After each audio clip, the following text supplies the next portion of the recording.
اعوذ باللہ من الشیطان الرجیم، بسم اللہ الرحمن الرحیم، الحمد للہ رب العالمین وسلام علی عبادہ الذین اصطفیٰ، درود بر محمد و آل محمد۔ آج ماہ رمضان کی 11 تاریخ ہے، 22 مارچ 2024۔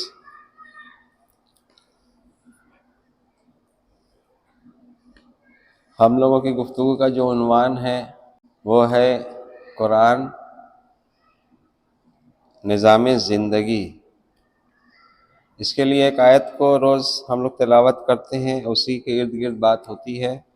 وہ ہے سورہ بنی اسرائیل کی 9 نمبر کی آیت، جس کا ترجمہ یہ ہوتا ہے کہ یہ قرآن یقیناً اس راہ کی ہدایت کرتا ہے جو بالکل سیدھی ہے۔ سیدھی یعنی کہ بالکل صراط مستقیم کی ہدایت کرتا ہے، اور بشارت ہے ان ماننے والوں کے لیے جو عمل صالح بجا لاتے ہیں، ان کے لیے بڑا اجر ہے۔ یہ سورہ بنی اسرائیل کی 9 نمبر کی۔ یہ رمضان کا تذکرہ بھی قرآن میں قرآن کے نزول سے ہے، جیسے سورہ بقرہ کی 185 نمبر کی شروع کی آیت ہے، شہر رمضان الذی انزل فیہ القرآن ھدی للناس وبینات من الھدی والفرقان۔ دونوں آیت ہدایت سے متعلق ہے۔ یہ قرآن ہم نے رمضان میں نازل کیا اور لوگوں کے لیے ہدایت ہے، ھدی للناس۔ رسول اکرم صلی اللہ علیہ وسلم کی حدیث بھی ہے جو تقریباً ہر مسلک میں اس کو صحیح مانا جاتا ہے، جس کو حدیث ثقلین کے نام سے جانتے ہیں، کہ میں تم لوگوں کے درمیان 2 گراں قدر چیزیں چھوڑے جا رہا ہوں، جب تک ان دونوں سے متمسک رہو گے تو گمراہ نہیں ہوگے۔ اس میں سے ایک قرآن کتاب اللہ، دوسرا وعطرتی یعنی کہ میری سنت یا میرے اہل بیت۔ یہ قرآن یقیناً اس راہ کی ہدایت کرتا ہے جو بالکل سیدھی ہے، اور بشارت ہے ان ماننے والوں کے لیے جو عمل صالح بجا لاتے ہیں، اور ان کے لیے بڑا اجر ہے۔ کل اس پہ بات ہوئی تھی کہ جو رسول اللہ صلی اللہ علیہ وسلم کے پہلے جو کتاب تھی، یا جو انبیاء پہ، جو نبی پہ کتاب آئی تھی، یا جو صحیفہ تھا، اس میں کیا تھا، اور رسول اللہ علیہ وسلم پہ جو قرآن نازل ہوئی اس میں کیا کیا، دونوں میں سیم چیز ہے، دونوں میں اللہ کا حکم وہی ہے۔ تو کل تھوڑا سا اس میں بات ہوئی تھی کہ اگر جناب موسیٰ، جناب عیسیٰ، جناب داؤد یا صحف ابراہیم اور موسیٰ میں بھی دیکھا جائے تو اس میں سب سے پہلا جو اللہ کا حکم تھا وہ یہ تھا کہ سوائے اللہ کے کسی کی عبادت نہ کرو، یا اس کا دوسرا الفاظ کہ اللہ کے ساتھ کسی کو شریک نہ کرو۔ دوسری بات جو مشترکہ تھی سب میں وہ تھا کہ والدین کے ساتھ حسن سلوک کرو۔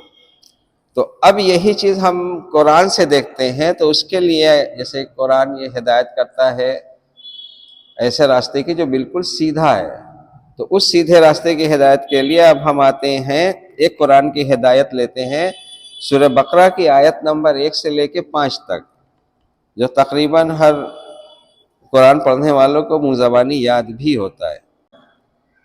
اعوذ باللہ من الشیطان الرجیم، بسم اللہ الرحمن الرحیم، الف لام میم ذالک الکتاب لا ریب فیہ ھدی للمتقین الذین یؤمنون بالغیب ویقیمون الصلاۃ ومما رزقناہم ینفقون۔ 4 نمبر کی آیت ہے، والذین یؤمنون بما انزل الیک وما انزل من قبلک وبالآخرۃ ھم یوقنون۔ 5 نمبر کی آیت ہے، اولئک علی ھدی من ربہم واولئک ھم المفلحون۔ یہ سورہ بقرہ کی 5 آیت 1 سے لے کے 5 تک ہم نے تلاوت کی۔ الف لام میم، ترجمہ الف لام میم ہے، ذالک الکتاب لا ریب، یہ وہ کتاب ہے کہ جس میں کسی طرح کا شک و شبہ نہیں ہے، فیہ ھدی للمتقین، یہ ہدایت ہے تقوی اختیار کرنے والوں کے لیے۔ تقوی والوں کی خصوصیت بیان کی گئی، الذین یؤمنون بالغیب ویقیمون الصلاۃ ومما رزقناہم ینفقون، جو غیب پر ایمان رکھتے ہیں۔ یہ کس کے لیے ہدایت ہے؟ متقین کے لیے۔ اس میں ایک ہے جو غیب پر ایمان رکھتے ہیں، صلاۃ قائم کرتے ہیں، نیز جو کچھ اللہ نے ہم نے عطا کیا ہے اللہ کہہ رہا ہے کہ اس میں سے انفاق کرتے ہیں۔ یہ دیکھیے بہت ایک حساب سے اگر دیکھا جائے تو یہی عہد بندگی ہے، جب آگے قرآن میں دیکھیں گے تو یہی سب چیز عہد بندگی ہے۔ پھر اس کے بعد کی آیت ہے 4 نمبر آیت، والذین یؤمنون بما انزل الیک وما انزل من قبلک وبالآخرۃ هم یوقنون، اور جو کچھ آپ پر نازل ہوا ہے، یعنی کہ رسول اللہ صلی اللہ علیہ وسلم پر جو نازل ہوا ہے اس پہ ایمان رکھتے ہیں۔ کون لوگ؟ جو متقی ہیں، جن کے لیے یہ قرآن ہدایت ہے۔ اسی کی ایک ہدایت، اس کی ہدایت یہ ہے کہ یہ قرآن اس کے لیے ہدایت ہے جو متقی ہو۔ وہ کون ہوگا؟ جو غیب پر ایمان رہے گا، صلاۃ قائم کرے گا، جو کچھ اللہ نے دیا ہے اس میں سے انفاق کرنے والا ہوگا۔ اور ایک 4 نمبر کی آیت میں ہے کہ اور جو کچھ آپ پر نازل، یعنی رسول اللہ پر جو کچھ نازل ہوا ہے اور آپ سے پہلے جو نازل کیا گیا ہے ان پر ایمان رکھتا ہے اور آخرت پر یقین رکھتا ہے۔ وبالآخرۃ هم یوقنون۔ تو اب رسول اللہ صلی اللہ علیہ وسلم کو جو نازل ہوا یہ قرآن نازل ہوا۔ رسول اللہ صلی اللہ علیہ وسلم کے پہلے جو کتاب نازل ہوئی اس پہ ایمان رکھنا ہے، تو اس پہ ہم کیسے ایمان رکھیں؟ مثال کے طور پر ہمیں جناب موسیٰ پر ایمان رکھنا ہے، تو جناب موسیٰ پر جو نازل ہوا ہے اس پہ ہم کیا ایمان رکھیں؟ اس میں کیا تھا؟ کل پرسوں بھی یہ سوال اٹھا تھا کہ جناب موسیٰ کی کتاب میں اللہ کا کیا حکم تھا کہ جو اللہ نے موسیٰ علیہ السلام کو کتاب دی تھی اور بنی اسرائیل کے لیے ہدایت بنایا تھا، تو بنی اسرائیل نے جناب موسیٰ کو جو اللہ نے کتاب دی تھی اس ہدایت نہیں لی اور گمراہ ہو گئے، تو اس میں کیا ایسی بات تھی کہ جو بنی اسرائیل نے نہیں مانی تھی اور گمراہ ہو گئے تھے؟ کیا قرآن میں بھی کچھ بات ہے جو ہم نہیں مانیں گے گمراہ ہو جائیں گے؟ اور اسی کی یہ دلیل بن رہی ہے سورہ بقرہ کی 4 نمبر کی آیت، والذین یؤمنون بما انزل الیک وما انزل من قبلک وبالآخرۃ هم یوقنون، جو آپ پر نازل ہوا ہے اور جو آپ سے پہلے نازل کیا گیا ہے اس پر ایمان لاتے ہیں اور آخرت پر یقین رکھتے ہیں۔ اس میں 3 بات ہے، جو رسول اللہ پر نازل ہوا ہے اس پہ مانتے ہیں، جو رسول اللہ سے پہلے نازل ہوا ہے اس کو مانتے ہیں اور آخرت پر یقین رکھتے ہیں۔ تو رسول اللہ پر نازل ہوا، قرآن نازل ہوا، رسول اللہ کے پہلے جو نازل ہوا جناب موسیٰ پر علیہ السلام پر جو ہے توریت نازل، جناب عیسیٰ علیہ السلام پر جو ہے ہم کہتے ہیں انجیل نازل ہوئی، جناب داؤد علیہ السلام پر زبور نازل ہوئی۔ تو اس میں کیا ہے کہ جو رسول اللہ سے پہلے جو کتاب نازل ہوئی ہے اس پہ ہم ایمان لائیں۔ ایمان کیسے لاتے ہیں؟ ایمان یعنی کہ اس چیز کو ماننا یعنی کہ اس کو قبول کرنا یعنی کہ اس پہ عمل کرنا، اس پہ تسلیم کرنا۔ ماننے کا مطلب صرف زبان سے نہیں ہے کہ ہم نے کہہ دیا کہ ہم نے مان لیا تو مان لیا، ایسے نہیں ہوتا ہے۔ اس میں مولا علی کا بہت اچھا جملہ ہے اسلام کی تعریف کے بارے میں، آج نہیں انشاءاللہ پھر کبھی بیان کر دیں گے۔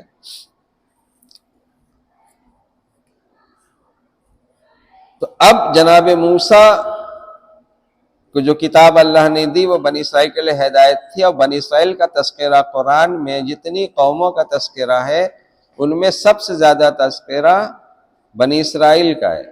تو بنی اسرائیل کی گمراہی کا سبب کیا تھا کہ انہوں نے اللہ نے جو جناب موسیٰ کو کتاب دی تھی اس سے انہوں نے روگردانی کی تھی، تو اس میں تھا کیا؟ اس کو دیکھنے کے لیے کل ہم نے تھوڑا سا بتایا تھا کہ اس میں کیا تھا۔ آج قرآن کے حساب سے اس میں چلیں گے کہ اس میں کیا تھا ان کی کتاب میں۔ تو سورہ بقرہ ہی میں جیسے آگے جب بات ہوتی ہے کہ انہوں نے ان سے عہد کیا، انہوں نے اپنے عہد کو توڑا۔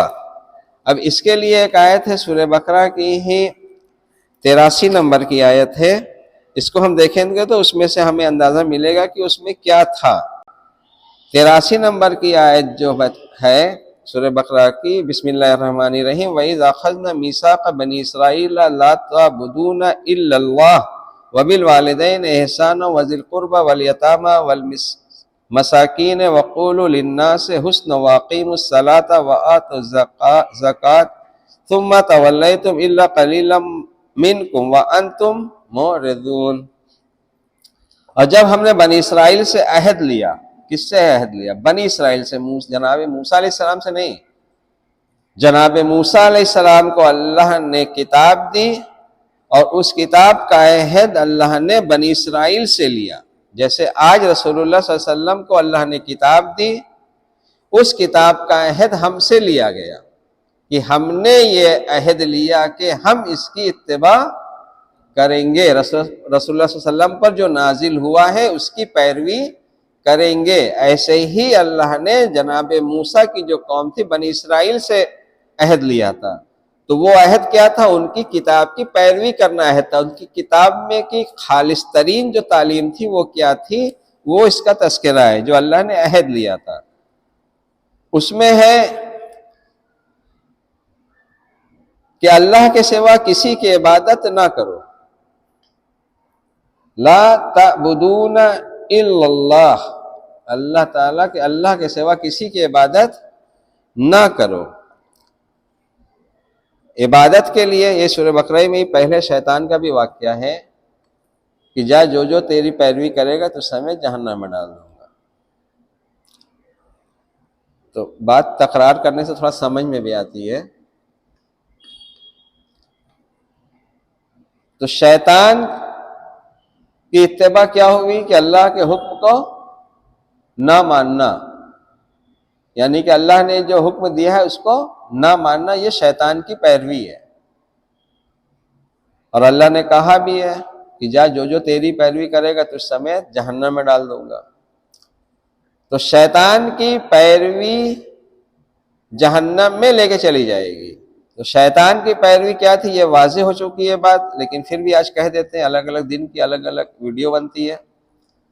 شیطان کی اتباع یہی ہے کہ اللہ کو رب مانے، اللہ کو خالق مانے، اللہ کو رازق مانے، لیکن اللہ کے حکم کی اطاعت نہ کرے، یہ شیطان کی اتباع ہے۔ اور یہ ہم لوگ یہ کہا بھی جاتا ہے، علماء پڑھتے بھی ہے کہ وہ بہت سجدہ کرتا تھا شیطان، بہت بندہ عبادت کرتا تھا۔ تو وہ عبادت کون سی کرتا تھا؟ جس کو ہم عبادت سمجھتے ہیں، مطلب رکوع، سجود، قیام والی ابلیس کرتا تھا۔ تو وہ چیز اس کو نہیں بچا پائی، جہنم سے بچا پائی وہ چیز اس کو جہنم میں کیا لے کے گئی؟ اللہ کے حکم کی نافرمانی، کہ اللہ نے جو حکم دیا تھا اللہ کا حکم اس نے نہیں مانا۔ اس کا سجدہ اس کو جنت میں لے کے جا سکا، اس کا رکوع اس کو جنت میں لے کے جا سکا، اس کا قیام اس کو جنت میں لے کے جا سکا یا جہنم سے بچا سکا؟ یہ وہ پوائنٹ ہے کہ اگر ہم سمجھ لیں کہ ابلیس کی اتباع کیا ہے، ابلیس کی پیروی کیا ہے، جس دن یہ واضح ہو جائے گا پورا دین واضح ہو جائے گا کہ اللہ کا دین کیا ہے۔ نہیں تو ہماری عبادت بھی ابلیس والی ہی عبادت بن کے رہ جائے گی۔ ہم رکوع بھی کریں گے، قیام بھی کریں گے، سجود بھی کریں گے، سب کریں گے، بس ایک اس کا جرم تھا کہ اللہ کا حکم نہیں مانا تھا۔ تو وہی اس کے نصیحت کے لیے قرآن میں یہ واقعہ ابلیس کا بیان ہو رہا ہے کہ جب ابلیس نے اللہ کا حکم نہیں مانا، سب کچھ کیا، رکوع، سجود، قیام کیا، تو اس کو کوئی چیز جہنم سے نہ بچا سکی۔ تو خبردار تم لوگ بھی اس کی پیروی نہ کرنا، اور اگر پیروی کرو گے تو یہ تمہیں بھی ویسے ہی بہکا دے گا جیسے تمہارے پہلے ماں باپ کو اس نے بہکایا تھا، جنت سے نکلوایا تھا۔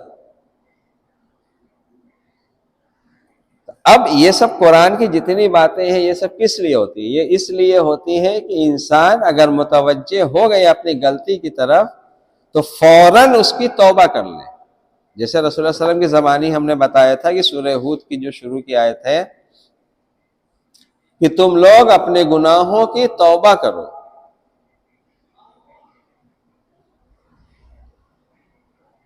کس لیے توبہ کرو؟ یعنی کہ اگر گناہ کیے ہو، اسے ہدایت مل رہی ہے، ہدایت سے لگ رہا ہے کہ ہم نے یہ غلط کیا، ہمیں اللہ کے حکم کی اطاعت کرنی تھی ہم نے نہیں کی، تو نہیں کی تو یہی شیطان ابلیس کی پیروی ہے۔ ابلیس کی پیروی الگ سے کچھ نہیں ہے، جیسے اللہ نے کہا تھا اگر وہ نہیں کیا یہی ابلیس کی پیروی ہے، اس کا الٹا کرنا بھی نہیں، وہی نہیں کیا۔ مثلا اگر والدین کے ساتھ سلوک کرنا ہے اللہ کا حکم ہے اور نہیں کیا، حسن سلوک کرنا اللہ کا حکم ہے اور نہیں کیا، یہ ابلیس کی پیروی ہے۔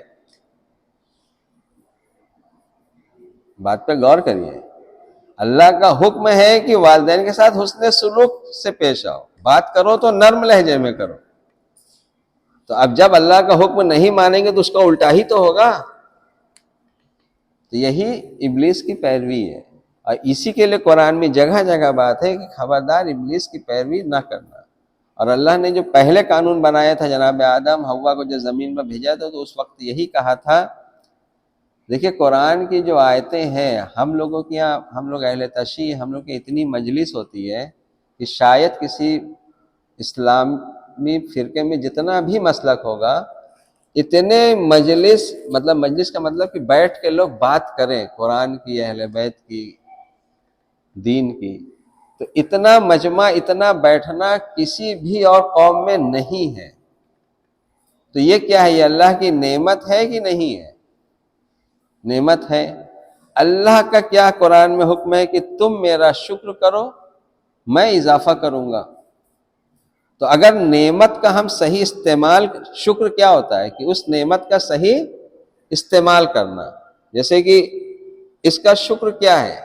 چشمے کا،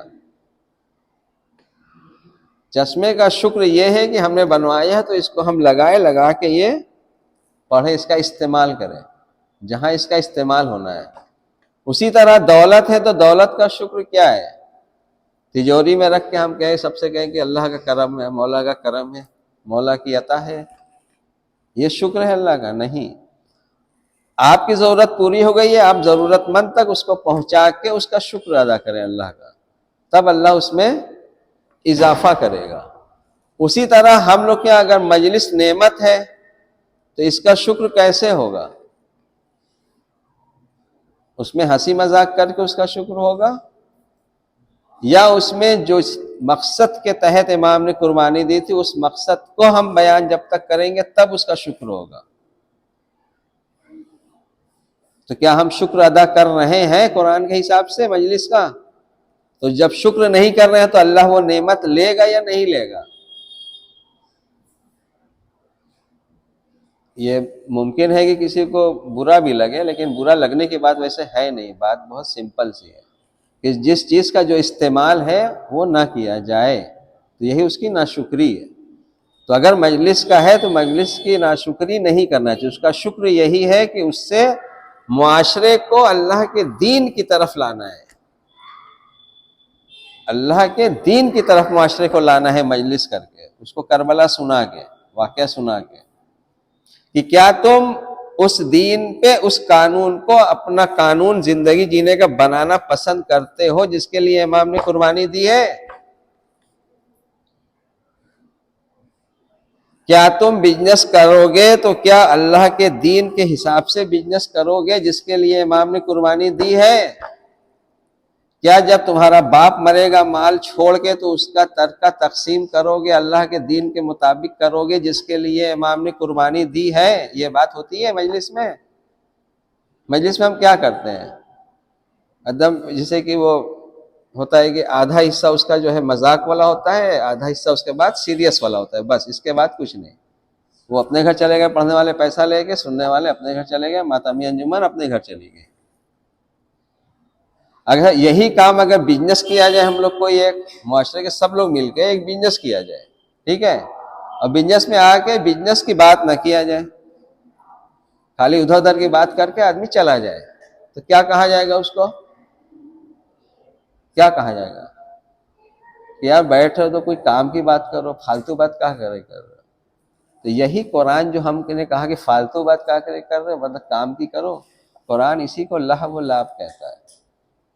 لہو و لعب مطلب کہ بے بنیاد، بے مقصد بات، اب مجلس میں جب تقریر ہوتی ہے، تقریر سب لوگ سنتا ہے، مولانا آتے بھی سنتے ہیں، ہم بھی سنتے ہیں، تو تقریر میں کیا ہوتا ہے؟ لہو و لعب ہوتا ہے یا اللہ کا دین ہوتا ہے؟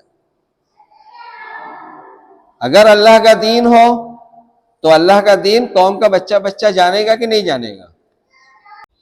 تو قرآن کی جتنی آیتیں ہیں، جتنی مجلس ہمارے یہاں ہوتی ہے، اگر ایک ایک عنوان پر بھی مجلس ہو تو ایک سال میں پورا قرآن مکمل قوم کو، بچوں کو دے دیا جانا چاہیے، یاد کرا دینا چاہیے، اور بچہ بتا دے کہ آدمی خوش ہوتا ہے خالی ایک آیت پہ کہ یہ والی آیت اس کو ہم نے یاد کرا دی، بچہ شیعہ کا جانتا ہے یہ والی آیت، آیت سے مطلب نہیں ہوتا ہے، مطلب ہوتا ہے قرآن کی تعویل سے، اس کے مقصد سے مطلب ہوتا ہے کہ اس کا مقصد کیا ہے۔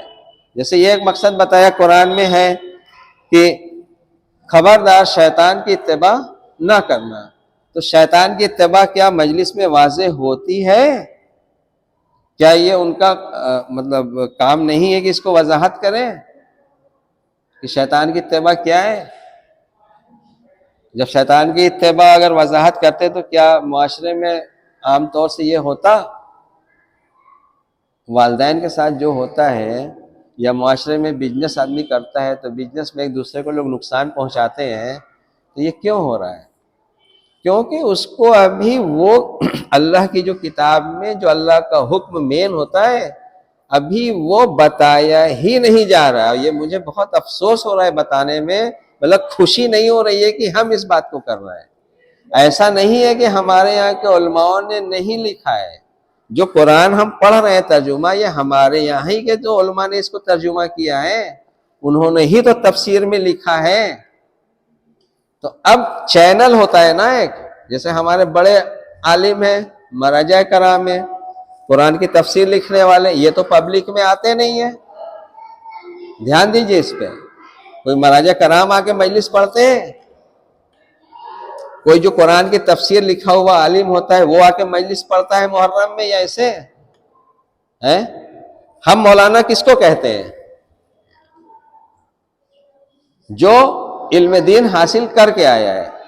علم دین حاصل کر کے آیا ہے، ہماری نظر میں سب سے معتبر کون ہوتا ہے؟ جو ایران، عراق اور سیریا سے پڑھ کے آتا ہے، ٹھیک؟ تو ہم کیوں اس کی تحقیق کریں؟ جب وہ گیا ہے وہاں، اب کوئی انسان ڈاکٹر بن کے آیا یا انجینئر بن کے آیا تو وہ بیٹھا ہے بغل میں، ڈاکٹر کی ڈسپینسری کھولا ہے، میری طبیعت خراب ہوئی تو ہم جائیں گے نا اس کے یہاں کہ فلاں ڈاکٹر ہے، کہ جا کے ہم اس کی ڈگری چیک کریں گے؟ دوا لینے نہ جائیں گے؟ تو دوا لیا، دوا ریئیکشن کر گئی، مر گئے آدمی، اب دماغ کھٹکے گا کہ کیسی انجیکشن لگائے کہ مر گیا، تب اس کے بعد ہم تحقیق کریں گے۔ اسی طرح جب ایک عالم دین معاشرے میں آتا ہے علم حاصل کر کے باہر سے، سیریا سے، عراق سے، ایران سے، تو ہم خود یہ سمجھتے ہیں کہ یہ علم دین سیکھ کے آیا ہے۔ تو جب علم دین سیکھ کے آیا تو ہمیں علم دین ہی تو بتائے گا نا۔ تو اب وہ جو بتا رہا ہے تو ہم سمجھ رہے ہیں کہ وہ علم دین بتا رہا ہے، تو جب علم دین بتا رہا ہے تو وہ معاشرے میں رائج ہونا چاہیے، کیا رائج ہونا چاہیے نا؟ تو کیا رائج ہے کہ خبردار شیطان کی پیروی نہ کرنا، اور شیطان کی پیروی ہے کہ اللہ کے حکم کی اطاعت نہ کرنا۔ تو اگر وہ چیز بتائی جاتی تو ہمارا لڑکا، ہمارا جوان جو آج بزنس کر رہا ہے، سب لوگ دیکھ رہا ہے کہ کسی سے مال خرید رہا ہے، کہیں بیچ رہا ہے، مثلا 100 کا مال خرید رہا ہے آدمی، اس کو 80 کا بیچ دے رہا ہے، پھر 80 کا بیچ کے اس کو پیسہ نہیں دے رہا ہے۔ جیسے 100 کا مال خریدا، 80 کا بیچ دیا، جلدی سے بک گیا، نگد پیسہ مل گیا، جبکہ 100 کا مال خرید کے سیدھی سی بات ہے کہ کم سے کم 110-15 میں بیچا جائے گا، تو اس کا دماغ یہ کہاں سے چلا؟ اس کے دماغ میں یہ پہرا کیوں نہیں لگا کہ نہیں یہ سوچ غلط ہے، یہ نہیں کرنا چاہیے، دھوکہ دینا ہو جائے گا۔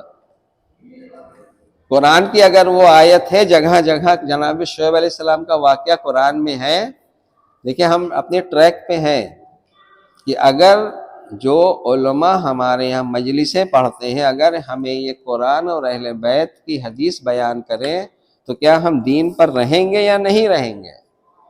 تو ہم نے اس میں عذر لگایا کہ اکثر لوگ نہیں پڑھتے ہیں، علماء دین نہیں پڑھتے ہیں، لاہ و لعب پڑھ کے چلے جاتے ہیں۔ اسی میں ایک مثال یہ دے رہے ہیں کہ اگر ان کو پتہ ہو کہ قرآن میں یہ ہے اور وہ بیان کریں عوام میں کہ دیکھو تم تجارت میں دوسرے کو نقصان نہیں پہنچا سکتے، اگر پہنچاؤ گے تو یہ اللہ کے حکم کی نافرمانی ہے اور یہ ابلیس کی پیروی ہے۔ تو بچوں کو ڈر رہے گا کہ نہیں رہے گا؟ ہم کہتے ہیں ہمارے گھر کا، آپ کے گھر کا بچہ چھوٹا کوئی غلطی کا اس کو سمجھاتے تو وہ سمجھتا ہے کہ نہیں سمجھتا ہے؟ تو ہمیں یہ کہاں بتایا جا رہا ہے کہ کسی کو دھوکہ دینا یہ ابلیس کی پیروی ہے؟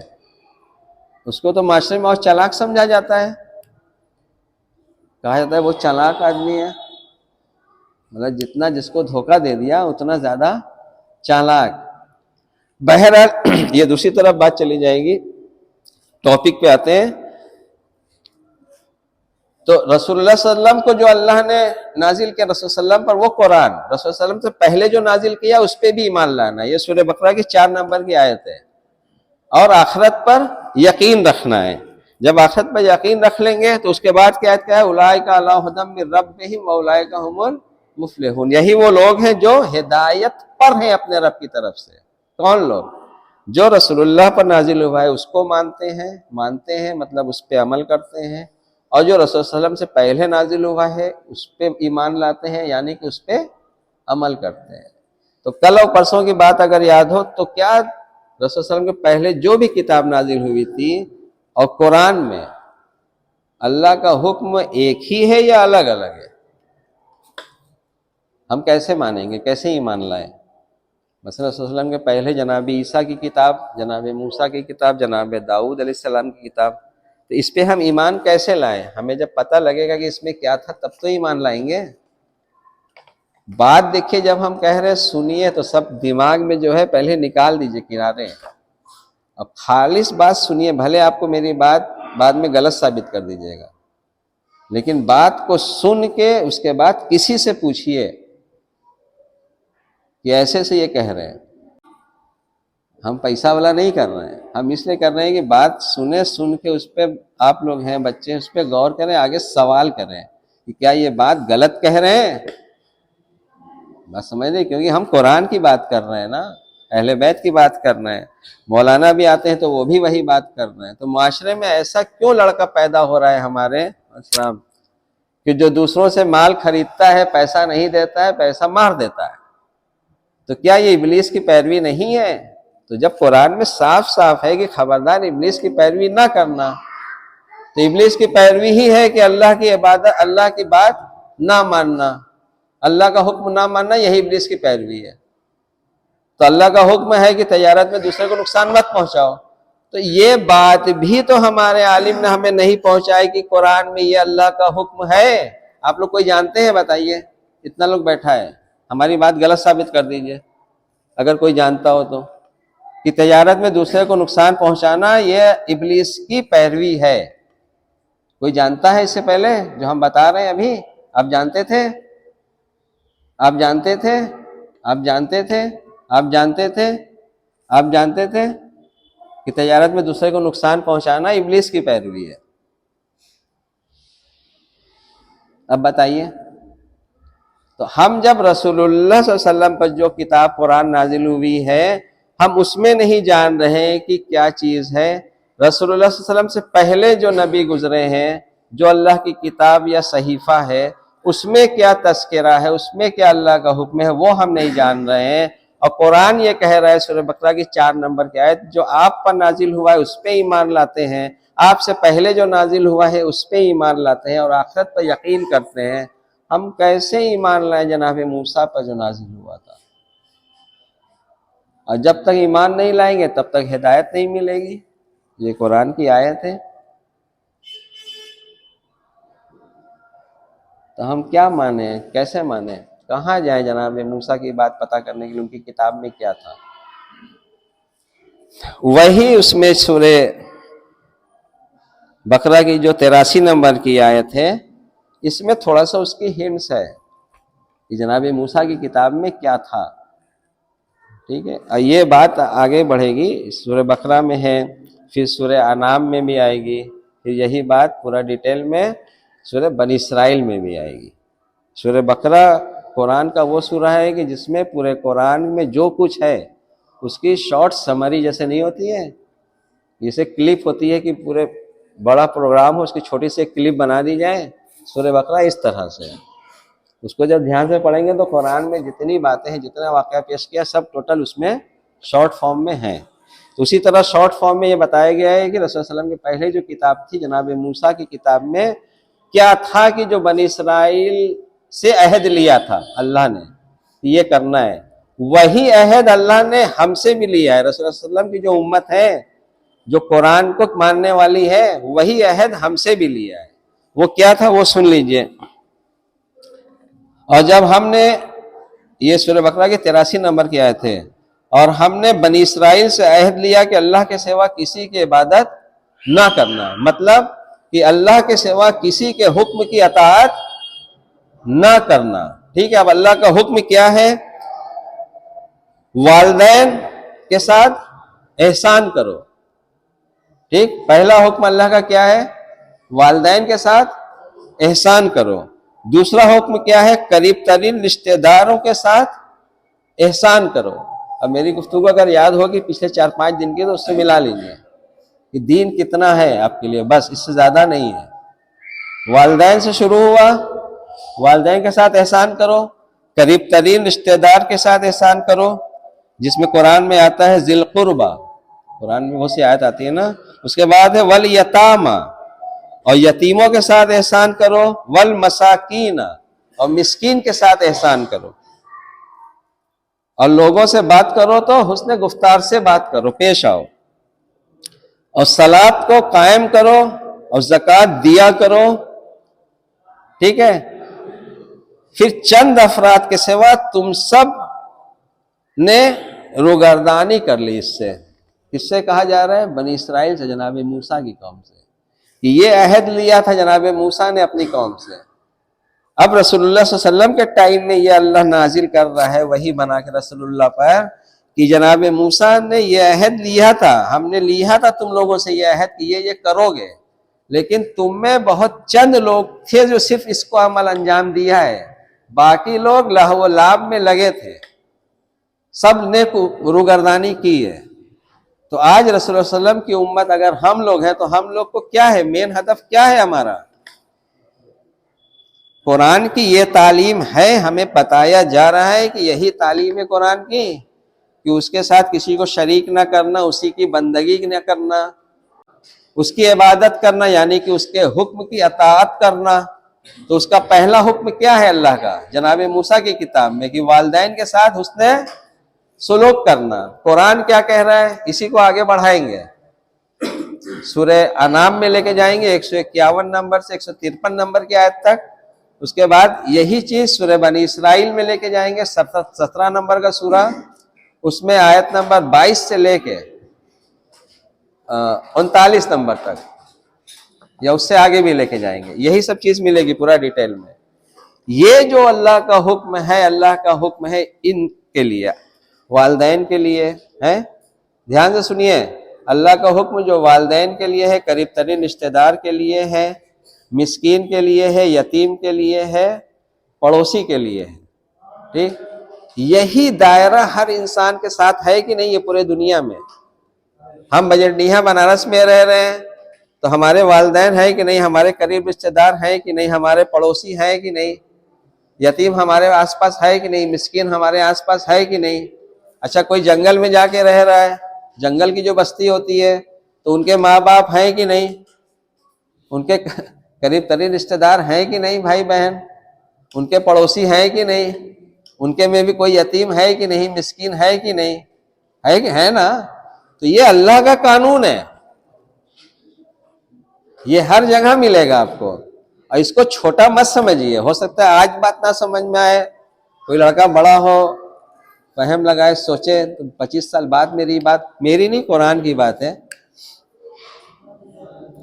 یہی مین تعلیم ہے ہر کتاب کی. اللہ کی جتنی آسمانی کتاب ہے سب کی تعلیم یہی ہے کہ والدین سے شروع ہوتی ہے، والدین کے ساتھ حسن سلوک کرو، قریب ترین رشتہ دار یعنی کہ جو آپ کے قریبی رشتہ دار ہیں ان سے حسن سلوک کرو. اس کے بعد پڑوسی، یتیم، مسکین، مسافر، وہ تھوڑا بہت تو سب لوگ جانتے ہی ہیں.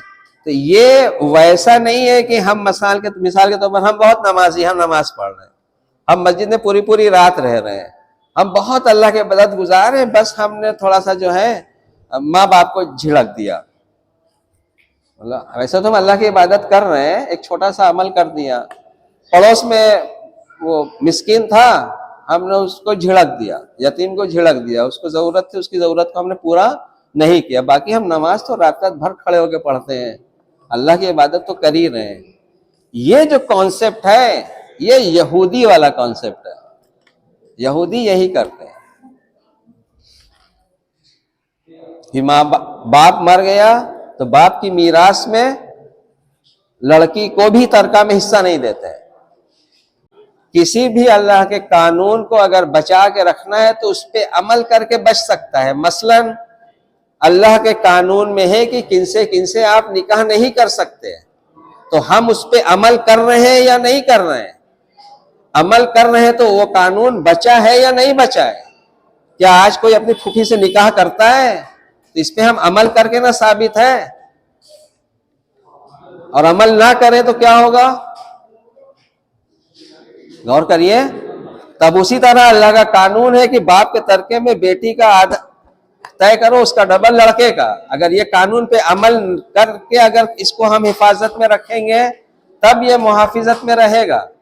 اگر عمل نہیں کریں گے تو پارا پارا ہو جائے گا، صرف کتاب میں رہے گا. وآخر دعوانا الحمدللہ رب العالمین.